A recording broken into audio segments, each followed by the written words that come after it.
السلام عليكم ورحمة الله وبركاته. الحمد لله نحمده ونستعينه ونستغفره ونعوذ بالله من شرور أنفسنا ومن سيئات أعمالنا.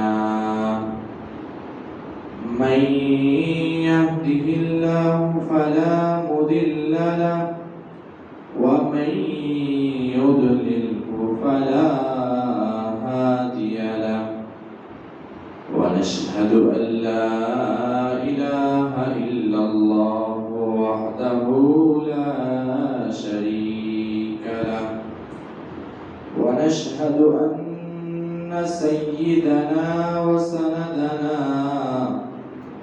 وحبيبنا وحبيب طبيبنا وطبيب قلوبنا وأجدر الخلق جديرنا محمدا عبده ورسوله، أرسله بالحق بشيرا ونذيرا وداعيا إلى الله بإذنه وسراجا قمرا منيرا. أما بعد فأعوذ بالله من الشيطان الرجيم.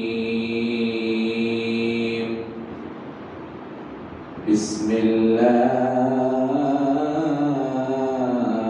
الرحمن الرحيم. قال تعالى في كلامه المجيد وفرقانه الحميد: قل هل يستوي الذين يعلمون والذين لا يعلمون. وقال تعالى في كلامه المجيد وفرقانه الحميد: كنتم خير أمة أخرجت للناس تأمرون بالمعروف وتنهون عن المنكر وتؤمنون بالله. وقال النبي صلى الله عليه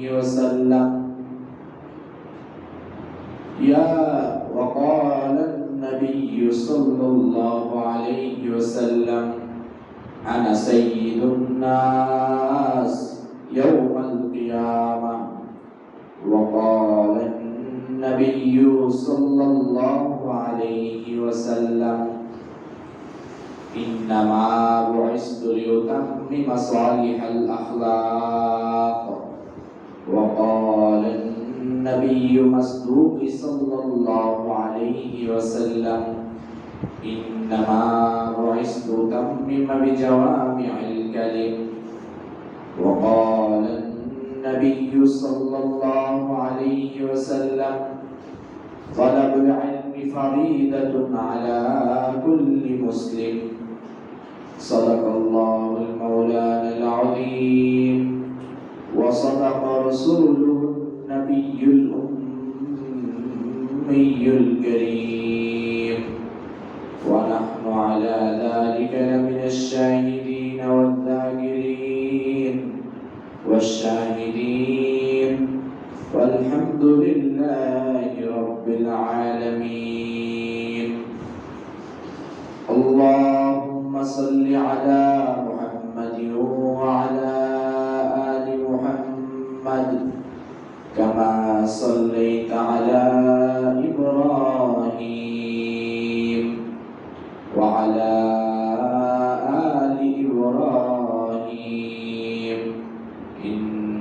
حميد مجيد اللهم بارك على محمد وعلى آل محمد كما باركت على إبراهيم وعلى آل إبراهيم إنك حميد مجيد يا ربي صل وسلم دائما أبدا على حبيبك خير الخلق كلهم بلغ العلا بكماله كشف الدجى بجماله حسنت جميع خصاله صلوا عليه وآله यहाँ हम सब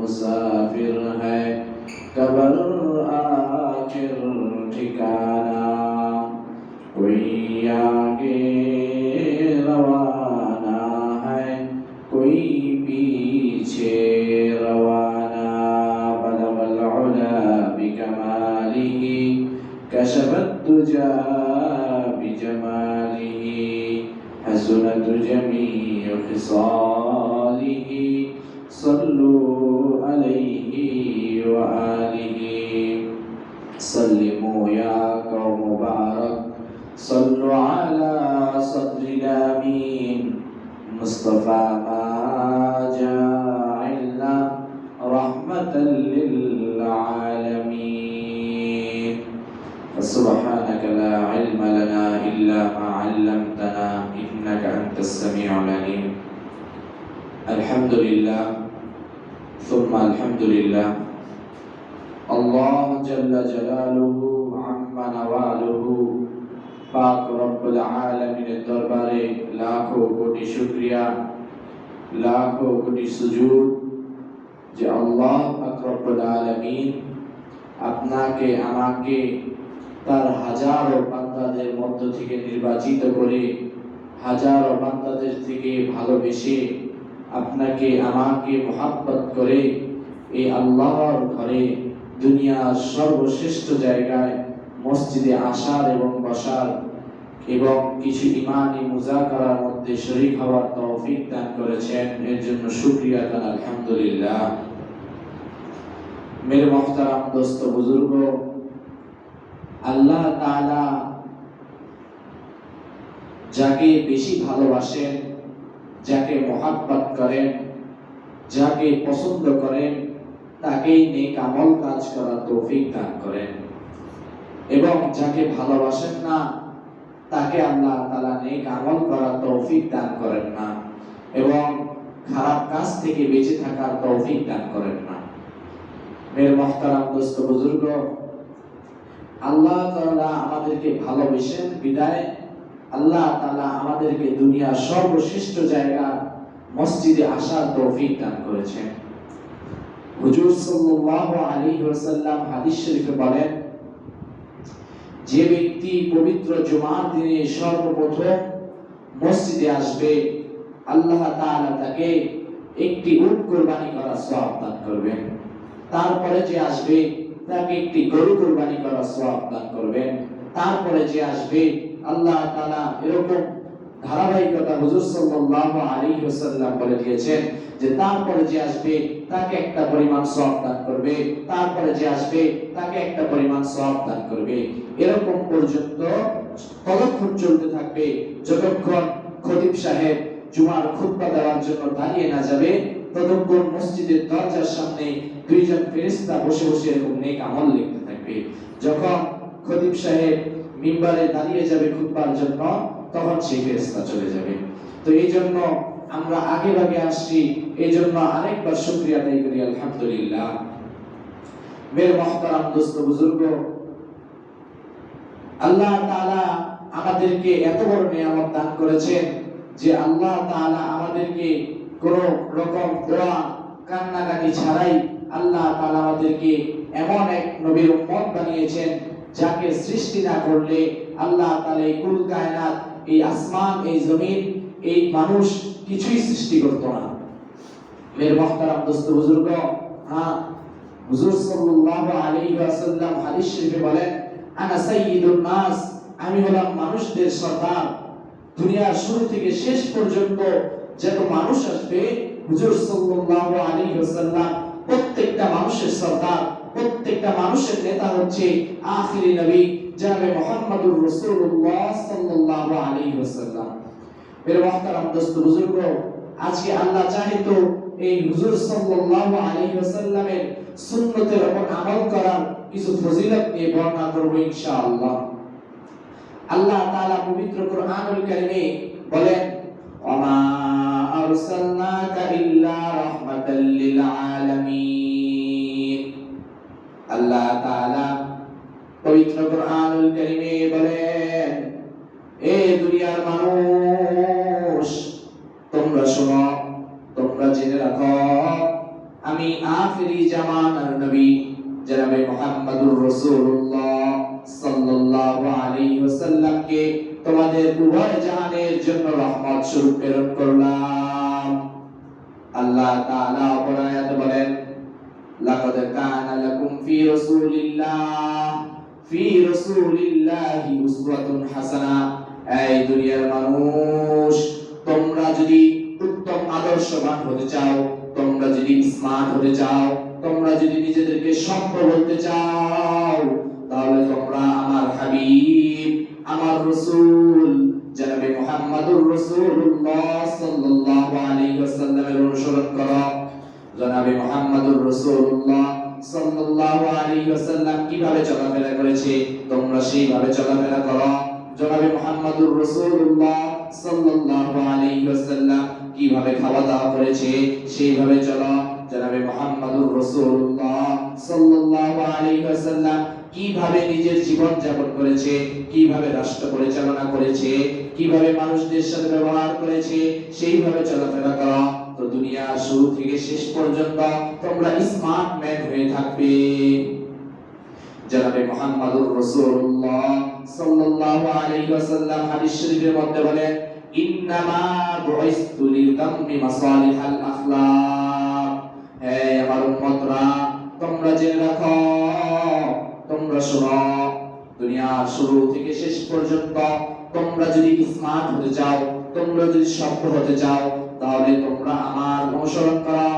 আল্লাহ তাআলা আমাকে তোমাদের আইডল হিসেবে পাঠিয়েছে।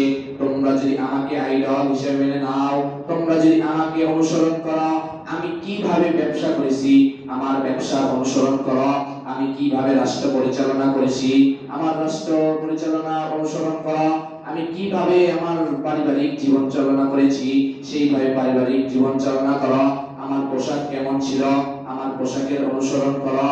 তো আল্লাহ চাহে তো তোমরা দুনিয়ার মধ্যে শ্রেষ্ঠ মানব হয়ে যাবে। মুহাম্মদুর রাসূলুল্লাহ সাল্লাল্লাহু আলাইহি ওয়াসাল্লাম অপর হাদিসে বলেন, ওমা বুইসতু লিতাম্মি মাসালিহাল মাকারিম ওয়াল আখলাক। যে আল্লাহ তাআলা আমাকে পরিপূর্ণ সভ্যতা দান করেছেন, আল্লাহ তাআলা আমাকে পরিপূর্ণতা আখলাক দান করেছেন। যে আখলাককে যদি তোমরা অনুসরণ করো, আমার সুন্নতের যদি তোমরা অনুসরণ করো, তাহলে তোমরা কাল কিয়ামতের ময়দানে আমার সঙ্গে জান্নাতে যাবে। মুহতারাম হাজিরিন, আল্লাহ তাআলার হাবিব জনাবে মুহাম্মদুর রাসূলুল্লাহ সাল্লাল্লাহু আলাইহি ওয়াসাল্লাম বলেন, মান আহাব্বা সুন্নতি ফাকাদ আহাব্বানি ওয়া মান আহাব্বানি ইন্নী মাই ফিল জান্নাহ। হুজুর সাল্লাল্লাহু আলাইহি ওয়াসাল্লাম এই হাদিস শরীফে বলেন, মান আহাব্বা সুন্নতি, যে আমার সুন্নতকে ভালোবাসে, ফাকাদ আহাব্বানি, সে যেন আমাকেই ভালোবাসে, ও মান আহাব্বানি, আর যে আমাকে ভালোবাসবে, ইন্নী মাই ফিল জান্নাহ, সে নিশ্চয়ই আমার সাথে কাল কিয়ামতের ময়দানে জান্নাতে প্রবেশ করবে। মুহতারাম হাজিরিন, সেই জান্নাত কেমন জান্নাত, যে জান্নাতে আমরা এই দুনিয়াতে থাকি অবস্থায় কিছু চিন্তা করতে পারবো না। সেই জান্নাত এমন জান্নাত, হুজুর সাল্লাল্লাহু আলাইহি ওয়াসাল্লাম হাদিস শরীফে বলেন, এই দুনিয়ার মানুষরা তোমরা শুনে রাখো সেই জান্নাত এমন জান্নাত যে জান্নাতের কথা এই দুনিয়ার আজ পর্যন্ত কোনো কলম চিন্তা করতে পারেনি। সেই জান্নাত কেমন হবে সেই জান্নাতের ব্যাপারে কোনো দুনিয়ার মানুষ এখনো পরিকল্পনা করতে পারেনি। সেই জান্নাতের কোনো কল্পনা করতে পারেনি সেই জান্নাত কেমন হবে। দুনিয়ার কোনো চক্ষু সেই জান্নাতের মতো সুন্দর কোনো জিনিস দেখতে পারে নাই। দুনিয়ার কোনো কান জান্নাতের আওয়াজ শুনতে পারে নাই। মুহতারাম হাজিরিন, সেই জান্নাতে আল্লাহ তাআলা আমাদের কেমন নিয়ামত দান করবেন। যখন জান্নাতবাসীরা এরকম স্বামী স্ত্রী বাগানে বসে থাকবে, গল্প করবে, তখন আকাশ দিয়ে এরকম পাখি উড়ে যাবে। যখন পাখি উড়ে যাবে তখন জান্নাতি ব্যক্তিরা বলবে, হে এই পাখির গোশত যদি আমরা খাইতে পারতাম কতই না ভালো হতো। তখন সঙ্গে সঙ্গে সেই আসমানে ওড়া পাখি ভুনা হয়ে তাদের সামনে হাজির হয়ে যাবে। আর যখন সেই ভুনা গোশত তাদের সামনে আসবে তারা খুব তৃপ্তি সহকারে মজা করে আরাম করে খাইবে। আর যখন তাদের খাওয়া শেষ হয়ে যাবে, যখন তাদের ঝুঁটাগুলো বাকি থাকবে, যখন সেই ঝুঁটার হাড্ডিগুলো বাকি থাকবে, তখন সেই হাড্ডিগুলো আবার একে একে ঝরে যাবে, একসাথে লেগে যাবে। আবার গোশত হবে, গোশতের উপর চামড়া হবে, চামড়ার উপর পশম হবে, পশম হওয়ার পর আবার একটা পরিপূর্ণ পাখি হয়ে যাবে। যখন সেই পাখি আকাশে উড়াল দিতে লাগবে তখন জান্নাতি ব্যক্তিদেরকে সালাম দেবে। তখন জান্নাতি ব্যক্তিরা অবাক হয়ে যাবে যে হায়, এটা কেমন পাখি, যেই পাখি আমরা এরকম পাখি তো দুনিয়াতে কোনো সময় দেখি নাই। হ্যাঁ, দুনিয়াতে এরকম পাখি তো আমরা কোনো সময় দেখি নাই যে মানুষদের সাথে এইভাবে কথা বলতেছে। হ্যাঁ, তখন আল্লাহ তাআলা সেই পাখির জবান খুলে দিবে। সেই পাখি বলতে থাকবে, এই জান্নাতি ব্যক্তিরা তোমরা শোনো, আমি তো তোমাদের দুনিয়ার মতো পাখি না। দুনিয়াতে তোমরা যে পাখি দেখেছ সেই পাখি তো রক্তে মাংস গঠিত পাখি, আর আমি তো এমন পাখি যেই পাখিকে তোমরা দুনিয়াতে থাকতে সৃষ্টি করেছ। কিভাবে সৃষ্টি করেছ? হ্যাঁ, তোমরা দুনিয়াতে থাকতে সুবহানাল্লাহ জিকির করেছ, আমি সেই জিকির দ্বারা গঠিত পাখি। তোমরা আলহামদুলিল্লাহ জিকির করেছ, আমি সেই আলহামদুলিল্লাহ দ্বারা গঠিত পাখি। তোমরা আল্লাহু আকবার জিকির করেছ, আমি আল্লাহু আকবার জিকির দ্বারা গঠিত পাখি। তোমরা লা ইলাহা ইল্লাল্লাহ জিকির করেছ, আমি সেই জিকির দ্বারা গঠিত পাখি।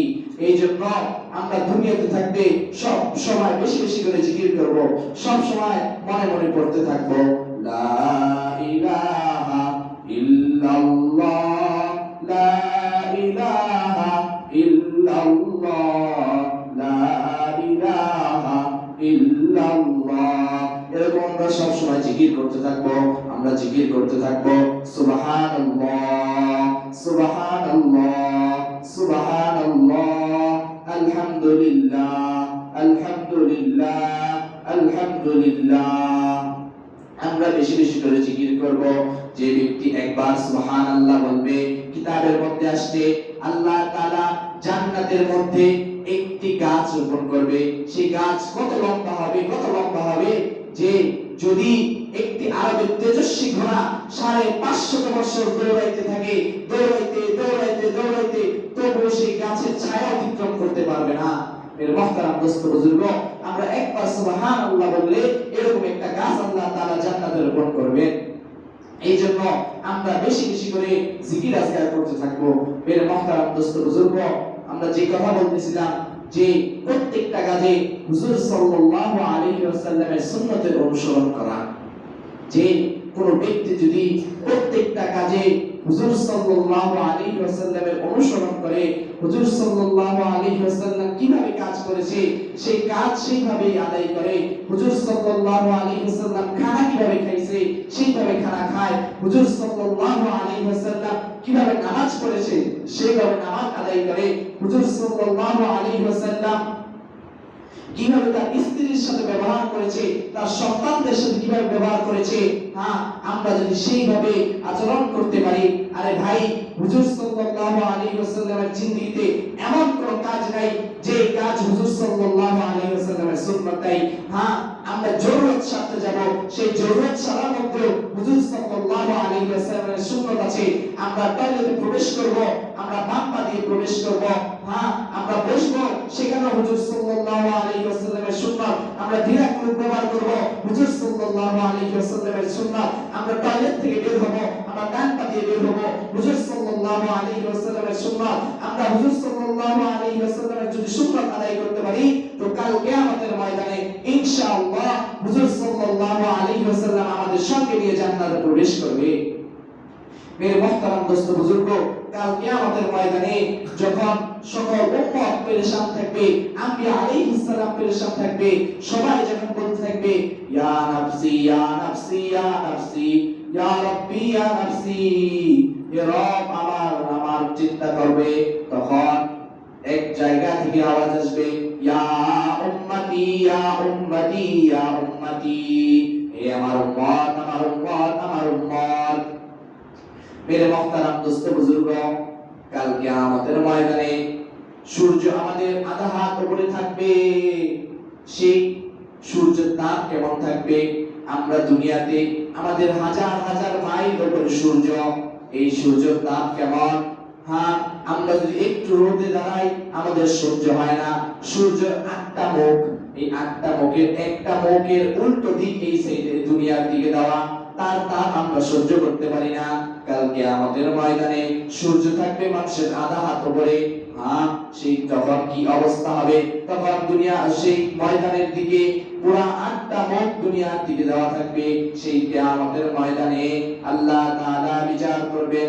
সেই কিয়ামতের ময়দানে কেমন অবস্থা, যে জমিন হবে তামার, আসমানে মাথা আধা হাত উপরে থাকবে সূর্য। সেই ভয়াবহ অবস্থায় যখন গুনাহগাররা থাকবে, গুনাহগারদের সেই রোদের তাপে মাথাগুলো টাস টাস করে ফেটে যাবে।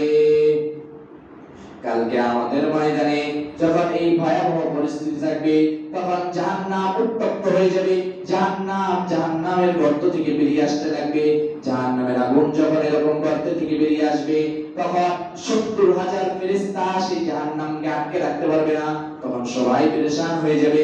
সবাই পেরেশান হইতে হইতে হযরতে আদম আলাইহিস সালামের নিকট যাবে। আদম আলাইহিস সালামের কাছে বলবে, হে আদম, আপনি তো আমাদের আদি পিতা, আপনি আল্লাহ তাআলার কাছে আমাদের জন্য সুপারিশ করুন। যখন আদম আলাইহিস সালামকে এই কথা বলবে, আদম আলাইহিস সালাম বলবেন, হে দুনিয়ার মানুষ, আল্লাহ তাআলার কাছে আমি এই সুপারিশ করতে পারবো না। আল্লাহ তাআলা যদি আমাকে পাকড়াও করে বসেন, যাও যাও ইব্রাহিম খলিলুল্লাহর কাছে যাও। ইব্রাহিম আলাইহিস সালামের কাছে তখন সবাই মিলে যাবে। ইব্রাহিম আলাইহিস সালামের কাছে যখন সবাই যাবে, ইব্রাহিমকে দুনিয়ার মানুষরা বলতে থাকবে, হে আল্লাহর নবী, আপনি তো খলিলুল্লাহ, আল্লাহর বন্ধু, আপনি তো আল্লাহর রাসূল, আপনি তো আল্লাহ তাআলার বন্ধু, আপনি তো জাতির পিতা, আপনি আল্লাহর কাছে আমাদের জন্য সুপারিশ করুন। তখন সেও বলবে আমি পারবো না। এরকম করে ঈসার কাছে যাবে, ঈসাও বলবে আমি পারবো না। এরকম করে মুসার কাছে যাবে, মুসাও বলবে আমি পারবো না। তখন সবাই মিলে বলবে, হায় এখন আমাদের কি হবে? তখন হযরত মুসা আলাইহিস সালাম বলবে, একজন ব্যক্তি আছে যে আমাদের জন্য আল্লাহ তাআলার কাছে সুপারিশ করতে পারে। তখন দুনিয়ার সবাই মানুষ বলবে, সে কে? তখন দুনিয়ার সবাই মানুষ বলবে যে সে হলো রাহমাতাল লিল আলামিন, জনাবে মুহাম্মদুর রাসূলুল্লাহ সাল্লাল্লাহু আলাইহি ওয়াসাল্লাম। তখন দুনিয়ার সকল মানুষ পেরেশান হয়ে হুজুর সাল্লাল্লাহু আলাইহি ওয়াসাল্লামের কাছে যাবে। হুজুর সাল্লাল্লাহু আলাইহি ওয়াসাল্লামের কাছে যখন যাবে, তখন হুজুর সাল্লাল্লাহু আলাইহি ওয়াসাল্লামের কাছে বলবে, হে ইয়া রাসূলুল্লাহ, ইয়া হাবিবাল্লাহ, আপনি আল্লাহ তাআলার কাছে আমাদের জন্য সুপারিশ করুন। তখন আল্লাহ হাবিব জনাবে মুহাম্মদুর রাসূলুল্লাহ সাল্লাল্লাহু আলাইহি ওয়াসাল্লাম সঙ্গে সঙ্গে সিজদায় পড়ে যাবে। সিজদায় পড়ে গিয়ে আল্লাহ তাআলার কাছে দোয়া করতে থাকবে আর কান্না করতে থাকবে। যখন আল্লাহর হাবিব জনাবে মুহাম্মদুর রাসূলুল্লাহ সাল্লাল্লাহু আলাইহি ওয়াসাল্লাম এরকম ভাবে কান্না করতে থাকবে, আল্লাহ তাআলা আরশ আজিম থেকে ডাক দিবেন, ইয়া রাসূলুল্লাহ, ইয়া হাবিবাল্লাহ, আপনি কান্না করবেন না, আপনি সিজদা থেকে উঠেন। আজকে আপনি যার জন্য সুপারিশ করবেন আমি তাকেই বিনা হিসেবে জান্নাতে প্রবেশ করাবো। যখন আল্লাহ তাআলা তার দোয়া কবুল করে নিলেন, তখন হুজুর সাল্লাল্লাহু আলাইহি ওয়াসাল্লাম উঠে আল্লাহ তাআলার কাছে বলবেন, আল্লাহ আমার উম্মতকে জাহান্নাম থেকে হেফাজত করেন। তখন আল্লাহ তাআলা তার হাতে এক বাটি পানি দিবেন, বলবেন এই পানি জাহান্নামের দিকে ছিটা মারেন। যখন সেই পানির ফোঁটা জাহান্নামের দিকে ছিটা মারবে, জাহান্নাম সঙ্গে সঙ্গে ঠান্ডা হয়ে সেই গর্তের মধ্যে চলে যাবে।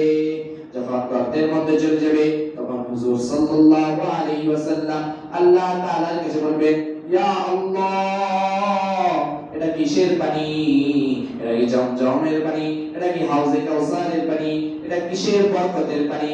তখন আল্লাহ তাআলা বলবেন, ইয়া রাসূলুল্লাহ ইয়া হাবিবাল্লাহ এটা কোনো বরকতের পানি নয়, এটা কোনো জমজমের পানি নয়, এটা হাউজে কাউসারের পানি নয়, এটা হলো আপনার উম্মতের সেই গুনাহগার উম্মতদের চোখের পানি, যারা দিনের বেলা গুনাহ করে আল্লাহ তাআলার কাছে রাতের বেলায় গোপনে কান্না করে চোখের পানি ফেলেছে, এইটা হচ্ছে সেই আপনার উম্মতের চোখের পানি। তখন আল্লাহ তাআলার হাবিব জনাবে মুহাম্মদুর রাসূলুল্লাহ সাল্লাল্লাহু আলাইহি ওয়াসাল্লাম হাউজে কাউসারের সামনে যাবে। হাউজে কাউসারের সামনে গিয়ে মানুষদেরকে পানি পান করাতে থাকবে। হুজুর সাল্লাল্লাহু আলাইহি ওয়াসাল্লাম হাদিসে বলেন, আনা ফারাতুকুম আলাল হাউজ, কাল কিয়ামতের ময়দানে আমি মুহাম্মদুর রাসূলুল্লাহ সাল্লাল্লাহু আলাইহি ওয়াসাল্লাম দুনিয়ার সকল মানুষকে হাউজে কাউসারের পানি পান করাবো। কাদেরকে হাউজে কাউসারের পানি পান করাবো? যারা নেককার, সালেহ, সৎ, যারা আমিন, যারা বিশ্বস্ত, যারা নেককার বান্দা, যারা আমার সুন্নতের পাবন্দি করেছে, যারা নেক আমল করে কিয়ামতের ময়দানে গিয়েছে, আমি মুহাম্মদুর রাসূলুল্লাহ সাল্লাল্লাহু আলাইহি ওয়াসাল্লাম তাদেরকে হাউজে কাউসারের পানি পান করাবো। হুজুর সাল্লাল্লাহু আলাইহি ওয়াসাল্লাম অন্য হাদিসে বলেন, মান রাগিবা সুন্নতি ফালাইসা মিন্নি, যে আমার সুন্নতের ব্যাপারে উদাসীন সে আমার উম্মত নয়। মেরে মুহতারাম দোস্ত বুজুর্গ, এই হাদিসের মধ্যে হুজুর সাল্লাল্লাহু আলাইহি ওয়াসাল্লাম বলে যে আমার সুন্নতের ব্যাপারে উদাসীন, যে আমার সুন্নতের পাবন্দি করে না, সে আমার উম্মত নয়। অপর জায়গায় হুজুর সাল্লাল্লাহু আলাইহি ওয়াসাল্লাম বলেন, আমি হাউজে কাউসারের পানি পান করাবো। কাদেরকে পান করাবো? যারা আমার উম্মত। কারা আমার উম্মত? যারা আমার সুন্নাত অনুসরণ করে, আল্লাহ তাআলার হুকুম মানে, তারা হচ্ছে আমার উম্মত। মেরে মুহতারাম দোস্ত বুজুর্গ, এই জন্য আমাদের সবাইকে হুজুর সাল্লাল্লাহু আলাইহি ওয়াসাল্লামের সুন্নাত মানতে হবে। আমরা যদি হুজুর সাল্লাল্লাহু আলাইহি ওয়াসাল্লামের সুন্নাত মানতে পারি, হুজুর সাল্লাল্লাহু আলাইহি ওয়াসাল্লামের কিভাবে জীবন যাপন করেছেন সেইভাবে আমাদের জীবন যাপন করতে পারি, তো ইনশাআল্লাহ আল্লাহ চাহে তো কাল কিয়ামতের ময়দানে এই উসিলায় আল্লাহ তাআলা আমাদেরকে maaf করে দিবেন। হ্যাঁ মেরে মুহতারাম দোস্ত বুজুর্গ, সময় সংক্ষিপ্ত, এই জন্য আর সামনে আলোচনা করব না। যা কিছু আলোচনা করা হলো আল্লাহ তাআলা তার উপর আমাদের সকলকে আমল করার তৌফিক দান করুন। ওয়া আখিরি দাওয়ানা আলহামদুলিল্লাহি রাব্বিল আলামিন।